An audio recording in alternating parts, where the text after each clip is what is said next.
Hello, it's your host again, Kyo. There was this fine day in college. We had an exam.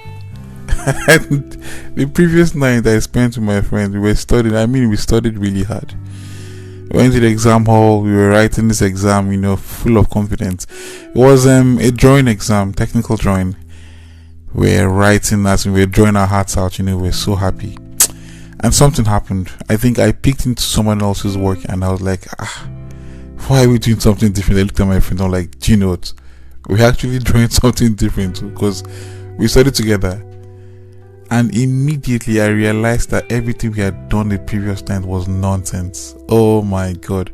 So we had successfully spent the first, 30 minutes to an hour of the exam, with our exam, drawing nonsense. Now we had at least an hour to deliver ourselves. That was the funniest exam I've ever written in my life. I kid you not. So we had to start over again, to draw, our borderlines and all that, write our names on the new paper and all that. I can't even tell you how I got an A in that exam. I don't know. It's a funny story because I did something really bad. I kept telling the lecturer that my page wasn't printing. While they were trying to check what was going on, I was just drawing, and I bought 15 minutes trying to print. But yeah, that's that. But then I'm going somewhere. I just want you to stay with me and I'll get back to you.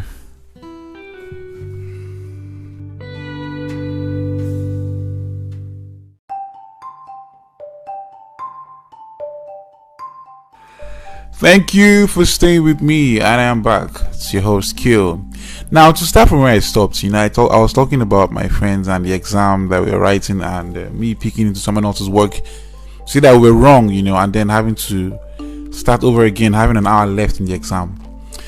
That was an amazing experience, but very, very importantly, like an eye-opening experience. We were all together, me and two of my friends, me, Dapper, and Toby, in computer engineering.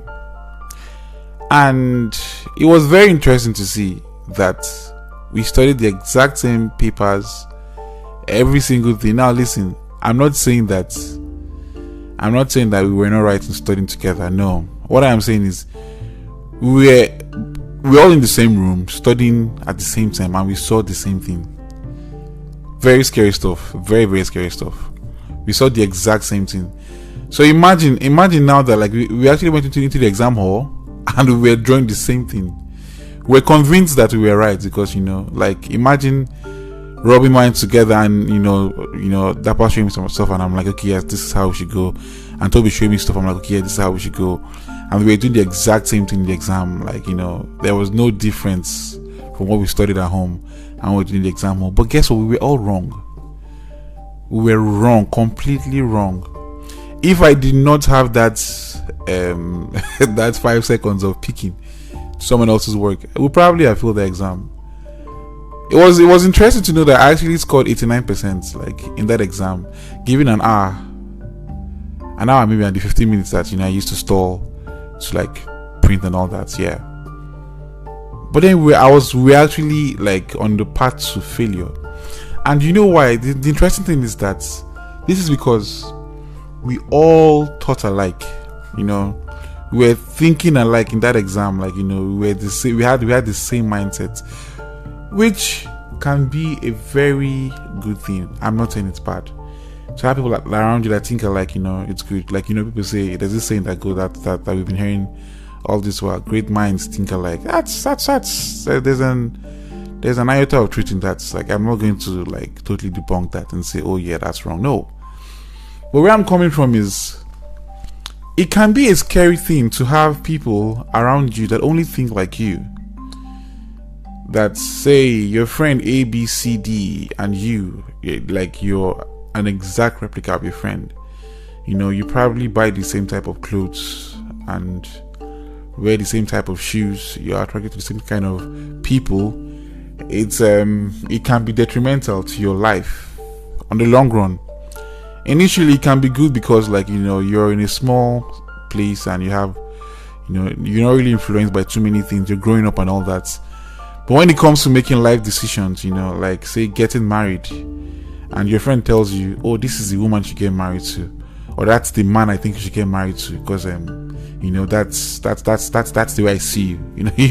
Those kind of things. Especially your parents can be like, I think you should study pharmacy or medicine because I think you have the brain for biology and all that, but that's not really your calling. That's by the way in it. But what I'm saying is, having people around you that have the same mindset with you is scary. Can be so scary, because when you're going wrong, when you're going down the wrong path, there is no one to direct you to the right path. All your friends are thinking and saying the exact same thing. You grew up together, you went to the same schools and all that, and you now have this ingrained mindset that you guys grew up with, and then like you're now together. You'll be together for a long time, possibly 10 years, 20 years, all your life. And no one can tell you or tell you guys that you're wrong. Like what you think, as far as your friends, like the three of them say, listen, we're on the right path, no one can tell you anything else at all. I mean, it's good to have that amount of loyalty in friendship, but to the point where it's detrimental. It's at that point it gets so bad, because if say, like, at the point where I was studying with my friends, one of them came up and they were like, but I don't think that's what the question says.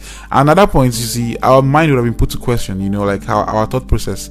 And then there would have probably been an argument and a need to look deeper into it, But then we were all seeing the exact same thing. The exact same thing.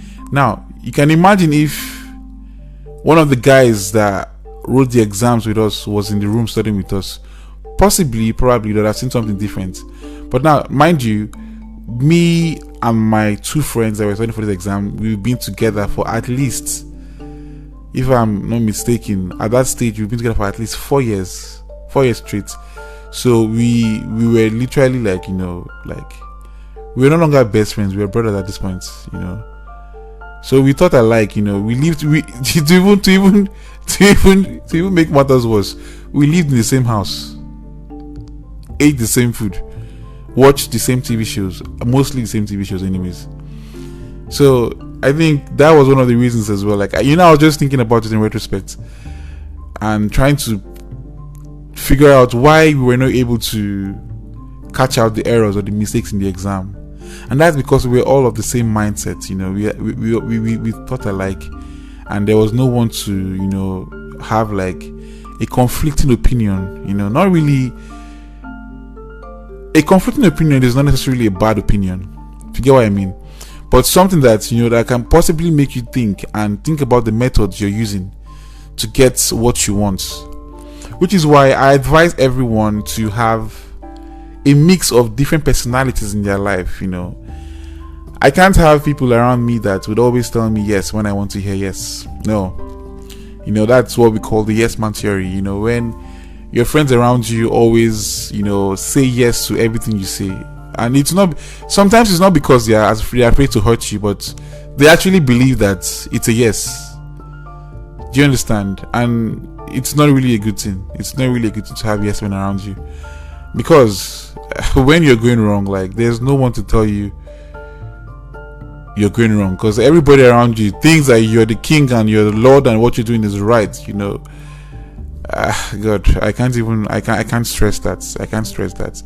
So in other words, I'm just trying to put this in your head, that check and look around you, look at the people that you're surrounded with. Look around your sphere of influence, and ask yourself this question.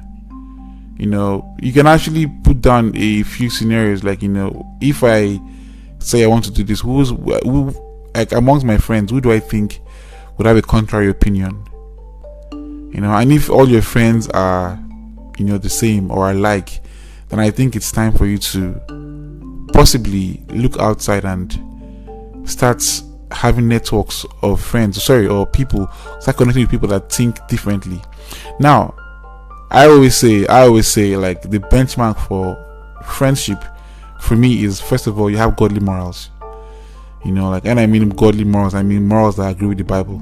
That's That's my yardstick, like that by default, and then from there on I can build up, like that's how I make friends, because as far as that bit is satisfied, like you have Kodlimo out there, we can be friends, because I want to grow to the point where I know that I am growing at a very healthy rate, and I know that, like, I'm bringing people on board in my life that I know can take me to the next level.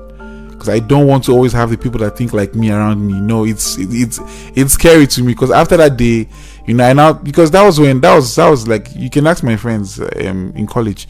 That was when I started going out to meet some of my other friends in class as well, to learn with them, and I'll tell you, you can even ask my friends. It's like, I think at that point in time our grades got better, because in first year, the same thing, we were always around each other, so we did not really know much about the system, like we studied together, and coming from Nigeria, where you have to, like, I think you possibly in Nigeria, like, for an exam, we weren't given like a syllabus from where to read from, we studied everything, and then you entered the exam hall, and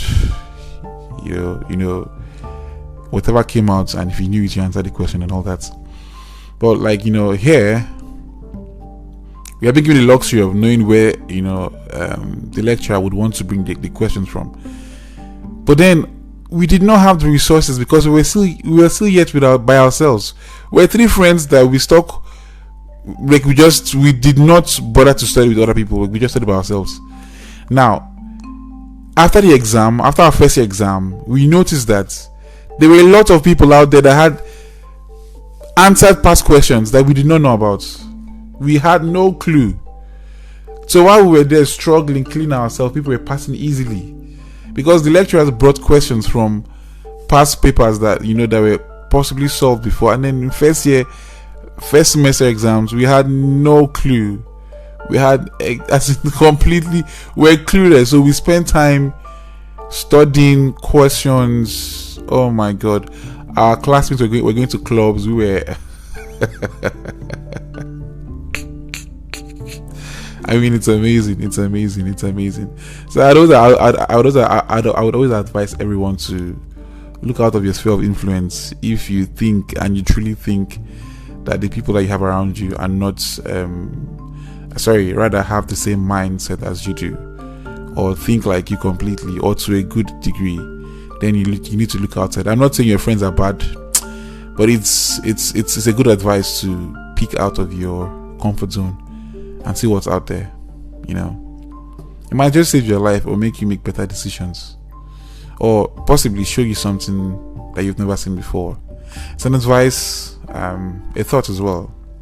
That's what I would like to call it, a lucid thought. It's clear.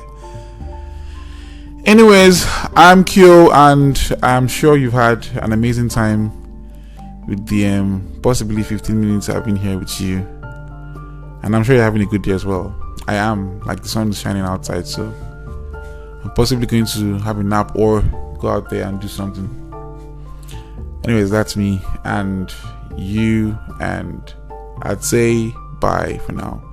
I'll see you on the next episode, so take care of yourself and have an amazing evening, morning, or afternoon, or wherever you find yourself. Have a good day. Bye.